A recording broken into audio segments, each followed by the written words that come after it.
Shireen, maybe ఒకరోజు అన్నావు గుర్తుందా? నువ్వు మాట్లాడకుండా సైకిల్ నడుపుతావా? ఒకవేళ నేను నీకోసం వెయిట్ చేశానే అనుకో, నువ్వు చెప్పిన ఒక్కరోజు ఎప్పుడు వస్తుంది, నేను ఖచ్చితంగా నీకోసం వెయిట్ చేస్తాను. ఏదైనా ఛాన్స్ ఉంటుందంటావా?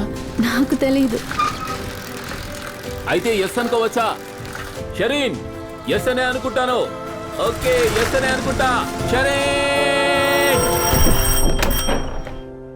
అలియామాన్, షరీన్ డార్లింగ్, ఎవరితను? నా పాత ఫ్రెండ్. నీకు ఇష్టం లేకపోతే ఎందుకు నువ్వు పెళ్లికి ఒప్పుకున్నావు? ఎందుకంటే నీ ఇలా వల్లే. మాట్లాడి అనవసరంగా నన్ను రెచ్చగొట్టుకు. మరిద్దరం కలిసి ఎన్ని సంవత్సరాలైతే కనీసం ఒక ఫోన్ లేదు, ఒక మెసేజ్ లేదు. నాకు కల ఉన్నట్టే నీకు కూడా ఉంటుంది, దాన్ని నెరవేర్చు. నువ్వు చెప్పిన ఆ ఒక్క రోజు కోసమే నేను జీవిస్తూ ఉన్నాను. దీని పేరు లవ్ కాదు, ఇది కేవలం అబ్సెషన్. నీకు నచ్చితే నన్ను ఇష్టపడు, నాకు నచ్చడం కోసం ప్రవర్తించుకో. ఇది నేను ఈ జన్మలో నీ ముందుకు రాను. నిజం చెప్తాను, ఈసారి నువ్వు నా గురించి ఆలోచించినప్పుడు నేను నీ గుర్తుకు రాను. నా ఫేస్ ని మర్చిపో, నా వాయిస్ ని, మెమరీస్ ని అన్నిటినీ మర్చిపో, పూర్తిగా మర్చిపో, నన్ను మర్చిపో. ఇప్పుడొచ్చి లవ్ అట తొక్కలో లవ్.